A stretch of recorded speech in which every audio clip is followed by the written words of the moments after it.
पीहू के जाने के बाद शांतिपुर गांव फिर से सुंदर, शांत और लोग हंसी खुशी जीने लगे थे। एक रात गांव में एक शादी हो रही थी। पूरा गांव शामिल था। सब धूमधाम से शादी मना रहे थे और तभी गुड़िया जमीन में लेटे हुए आती है और अचानक उठकर सीधा दुल्हन को खा जाती है। ये देखते ही लोगों के बीच में अफरा तफरी मच जाती है। कोई भागता है, कोई चिल्लाता है और वो गुड़िया खड़े होकर एक बच्चों जैसा गाना गाती है और फिर एक के बाद एक सबको मौत के घाट उतार देती है और फिर वो गायब हो जाती है। गांव फिर से कांप उठता है। सुबह सब लोग इकट्ठा होते हैं और कहते हैं वो भूखी लड़की वापस आ गई है। इस बार एक गुड़िया बन के लोग घुटनों के बल गिर जाते हैं और रो रो कर कहते हैं, हे भगवान हमें बचाओ। तभी गांव का मुखिया आता है और गुस्से में कहता है, चाहे वो कोई भी हो, है तो एक गुड़िया ही ना, आज रात मैं उसे खुद गांव से निकालूंगा। फिर रात के ठीक 2:30 बजे मुखिया अपने 2 चेलों के साथ गांव के बीच खड़ा होता है और फिर वही धुआं छा जाता है और वही आवाज, वो गुड़िया धुएं से निकलती है और सीधा मुखिया के पास चल के आती है।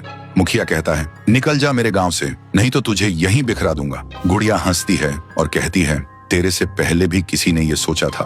और उसी पल वो गुड़िया बड़ी होने लगती है और अपनी पैर से तीनों को कुचल के मार डालती है।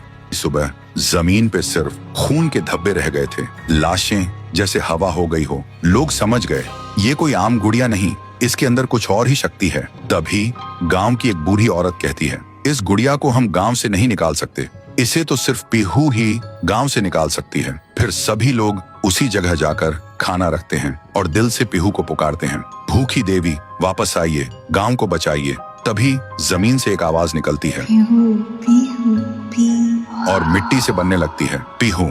लोग चिल्लाकर कहते हैं, देवी हमें बचा लो।